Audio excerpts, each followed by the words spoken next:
Headlines: Kurdish PM accuses Iran of attacking civilians, dismisses Israeli spy HQ claims. Afghanistan coach Truth stresses pressure on Indian batters in middle overs before third T20. Taliban attacks radio station in Khost, sources say. Hello, my name is Najia Mohajirzad from Fast Times News Network. Today is 16 January 2024. Davos, Switzerland. Iraqi Kurdish Prime Minister Masroor Barzani on Tuesday accused Iran of killing innocent civilians in its missile strikes on Erbil, the capital of the semi-autonomous Kurdistan region. Iran's Revolutionary Guards claimed they targeted an Israeli space center in the region, but Barzani dismissed these all allegations as baseless during his remarks at the World Economic Forum in Davos. We are not part of this conflict. It's unclear why Iran is targeting Kurdistan's civilians, especially in Erbil, Barzani said.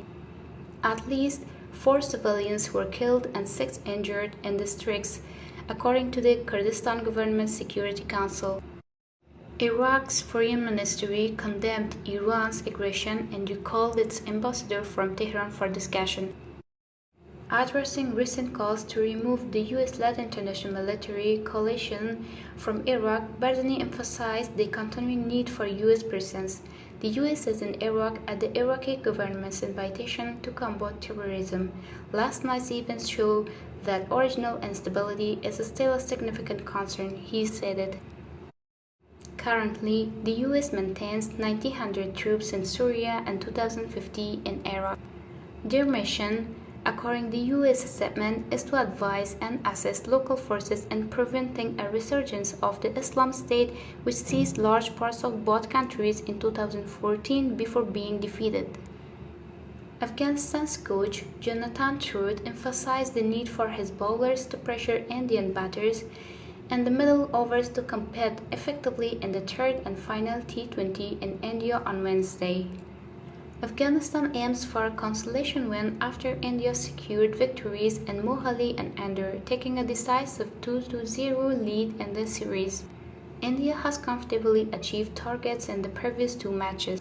We need to focus on delivering a solid 40 overs tomorrow. Applying pressure on the Indian team during the middle overs will be crucial, Truth said in his pre-match press conference on Tuesday. He also highlighted the World Cup in June as a benchmark for improvement. We have plenty to play for, especially at such a historic venue, he added. Afghanistan's bowling struggles partly stem for Rashid Khan's injury.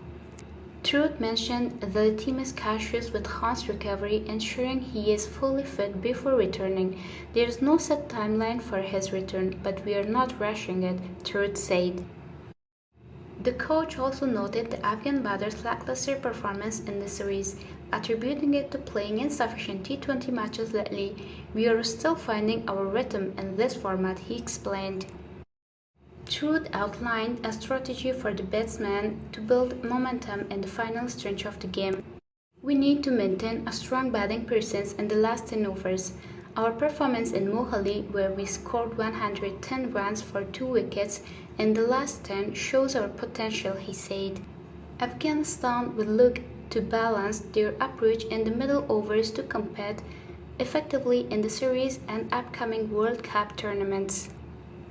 Khost, Afghanistan. Taliban members attacked the office of Non-FM radio in Khost province on Tuesday, detaining and threatening several employees, according to the local sources. The Taliban members are said to have thrown the station's equipment outside. The Taliban has not commented on the incident. Since the collapse of the previous government in August 2021, the Taliban has imposed numerous restrictions on media in Afghanistan. The Afghanistan Journalists Center reported that in 2023, there were 168 incidents of journalist rights violations in the country, including the arrest of 61 journalists by the Taliban. The center's annual report highlights incidents involving killings, injuries, and threats against journalists predominantly by the Taliban, along with severe media restrictions. These restrictions include at least 14 media directives issued by the Taliban, some in 2023.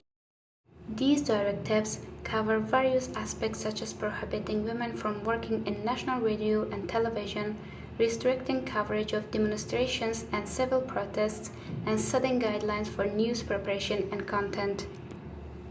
Other directives mandate referring to the Taliban as the government of Afghanistan, ban music publications, require female journalists to cover their faces, prohibit women from appearing in the dramas and media entertainment programs, separated men and women in the media, and ban interviews between women and men.